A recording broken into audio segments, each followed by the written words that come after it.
Good morning, welcome to you all in online classes. आज हम लोग पढ़ेंगे क्लास 8 के कंप्यूटर सेक्शन में types of operating system. Types of operating system last class जो हमारा हुआ था क्लास 8 में, उसमें हम लोगों ने पढ़ा था ऑपरेटिंग सिस्टम क्या है या उसका पार्ट्स क्या है, ऑपरेटिंग सिस्टम का कितने प्रकार का है, कैसे है, ये सब चीजों के बारे में हम पिछले क्लास में जानकारी मिल चुकी थी। तो उस में लास्ट टॉपिक था हम लोगों का कि फंक्शन ऑफ ऑपरेटिंग सिस्टम कैसे कैसे वर्क करता है, वहां तक की जानकारी थी। अब नेक्स्ट टॉपिक है टाइप्स ऑफ ऑपरेटिंग सिस्टम। तो उसमें पहला है batch operating system. Batch operating system ये क्या होता है?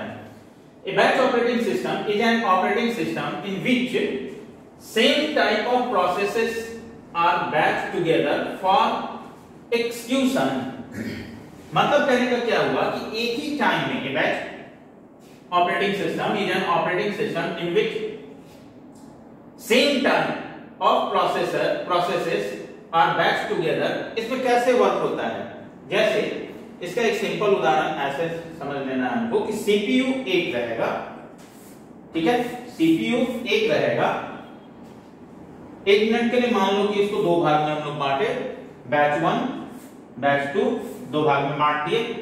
यहां पे ऑपरेटर्स है जो वर्क कर रहा है और यहां पे यूजर है, ठीक है, यूजर 1 यूजर 2 यूजर 3 ऐसे करके ये यहां से अपना अपना प्रॉब्लम यहां पे दे रहा है, वो ऑपरेटर के पास जा रहा है, ऑपरेटर इसको बैच के रूप में बांट दे रहा है और फाइनली ये सीपीयू में जा रहा है।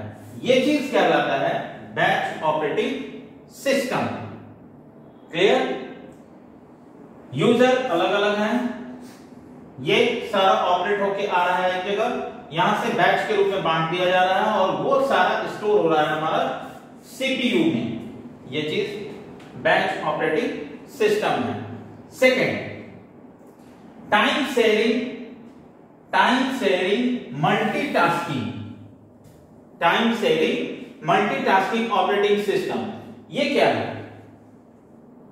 That means the technique which enable many people located of various terminal to use a particular computer system। कोई एक सिस्टम है, ये सीपीयू एक हुआ, समझो यहां पर ठीक से। That means technique which enable many people, बहुत सारे लोग, लोकेटेड ऑफ वेरियस टर्मिनल, अलग अलग टर्मिनल पे है, user 1 user user user user user अलग अलग टर्मिनल पर है, system at the same time, एक ही समय में। That means these are logical execution of multi programming.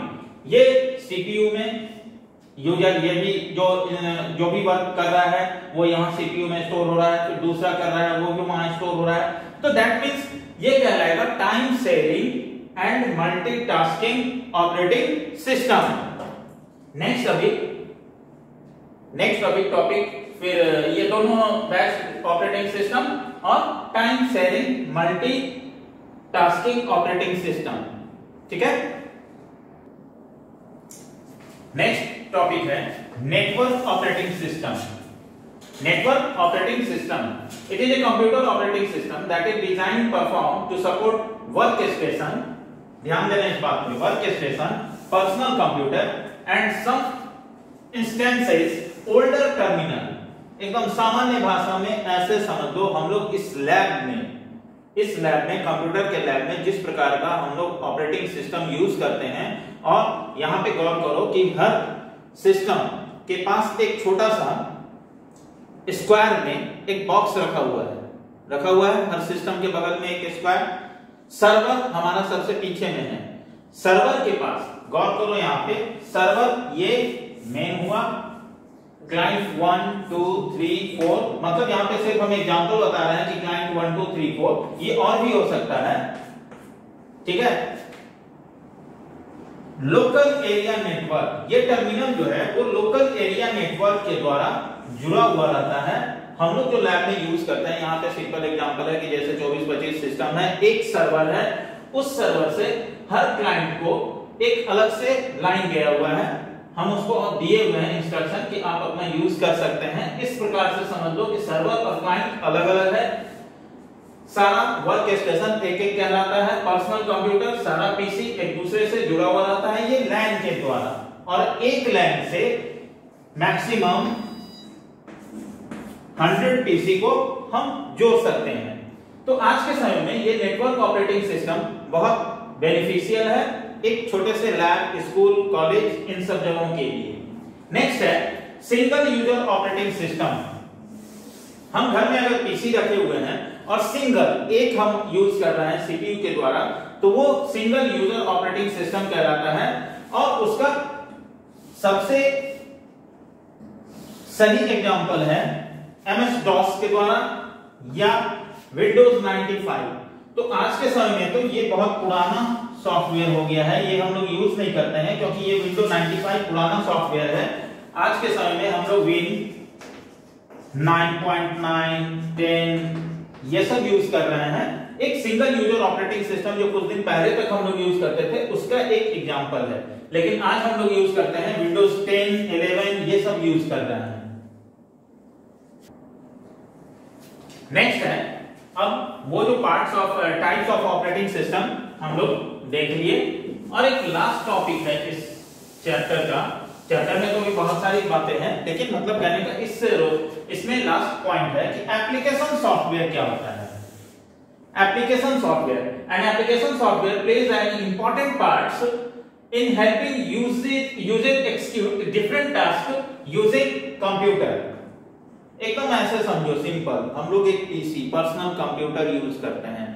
Personal computer use करने में ढेर सारा काम हम लोग उस पे करते हैं, टाइपिंग का भी काम करते हैं, कोई डाटा अगर हमको एक रिजल्ट बनाना है वो भी काम करते हैं, पेंटिंग करना है वो भी काम करते हैं, गेम खेलना है वो भी काम करते हैं। तो इसलिए इसको इंपॉर्टेंट पार्ट्स, ये application software important parts in helping users execute different task, अलग अलग टास्क। एप्लीकेशन सॉफ्टवेयर इंक्लूड, अब देखो इसमें है क्या क्या। सबसे पहले डाटाबेस प्रोग्राम, डीबीएमएस बोला जाता है, आगे तुम लोगों को बताएंगे ये डीबीएमएस क्या होता है। डाटाबेस प्रोग्राम, एमएस वर्ड में हम लोग वर्ड प्रोसेसर में हम लोग टाइप करते हैं, टाइपिंग का सारा काम हम लोगों का वर्ड प्रोसेसर में होता है। स्प्रेडशीट में जितने प्रकार का रिजल्ट डिफरेंट करके निकालना है, रिजल्ट बनाना होता है, उसके बाद चार्ट बनाते हैं।